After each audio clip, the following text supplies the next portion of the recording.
તમે કીધું એટલે મારે તો અહીંયા કહેવાનું એ છે કે જે તમે અહીંયા અમને કામ સોંપવાના છો એ કામ અમે સારી રીતે પૂરું પાડી શકીએ એ ભગવાનને અમારી પ્રાર્થના અને તમારો જે આશીર્વાદ મળી જાય અને આ જો કામ સારું થઈ જાય એક વખત આ એરિયામાં તો માધવ વિદ્યાપીઠ તરીકે અહીંયા એક આશ્રમ છે એવી આની એક શાખા છે અત્યારે હાલમાં આજુબાજુના વિસ્તારમાં કોઈ પૂછે તો ક્યાં જવું છે તો કોઈ આશ્રમ કે કોઈ માધવ વિદ્યાપીઠ કે તો આવું સરસ નામ અત્યારે બની ગયું છે અને એની અંદર જો આવું કામ થશે તો આ આખા વિસ્તારની માલપા એક લોકોનો શું કહેવાય એના એક ઉત્સાહ તો વધશે પણ એનું એક કેન્દ્ર બને કે ભાઈ આ એક બહુ મોટો આપણા એરિયામાં કામ થઈ ગયું અને આપણને લોકો વધારે આ વિસ્તારના લોકો આપણી સાથે રહે.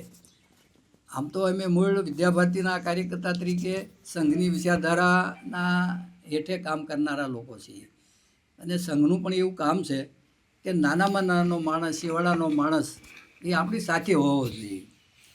આપણેથી જેટલો એ દૂર જશે એમાં આપણે સારું જીવી નહીં શકીએ. સૌને સાથે લઈને ચાલવાનો એક એમનો ઉદ્દેશ છે. એટલે ગુરુજી જે અહીંયા આવ્યા છે એ ઉદ્દેશને લઈને આવ્યા છે કે અમારું જે હતું એમાં અમને બહુ મોટું બળ મળ્યું છે. આ વિષયમાં આજથી 3 વર્ષ પહેલાં મેં એવો સંકલ્પ કર્યો હતો કે મારે આ વિસ્તારમાં 100 લગ્ન આદિવાસી દીકરીઓના કરવા છે.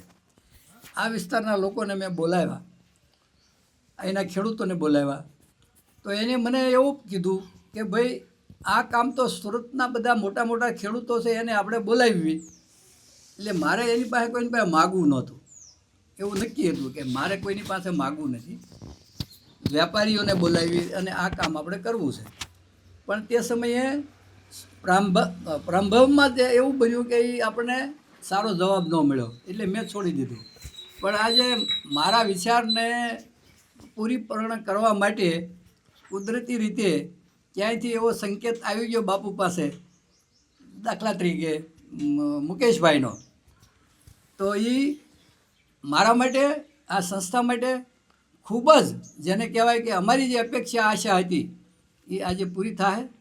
ને ભગવાનને પ્રાર્થના કરીએ છીએ કે વધારેમાં વધારે આદિવાસી વિસ્તારમાં આપણું કામ થાય અને સૌને સાથે રહીને જે કાંઈ પ્રશ્ન છે આ વિસ્તારના આપણીથી જે એના બધાના ઉકેલ લાવી શકીએ. શિક્ષણનો છે, સંસ્કારનો છે. અહીંયા અમારે આશાબેન તો ગર્ભ સંસ્કાર નિમિત્તે લોકોને ભેગા કરે છે, દર મહિને બધાના શ્રીમત વિધિ કરે છે. શું કરવા કરે છે કે બધાને આપણે સાથે રહેવું છે. એટલે ખૂબ સરસ કામ થયું છે. સોનામાં સુગંધ ભળ્યું છે અને બહુ મોટી પ્રાર્થના ભગવાનને કરી છે કે આવતા વર્ષોમાં ખૂબ સારું કામ થાય. વાહ.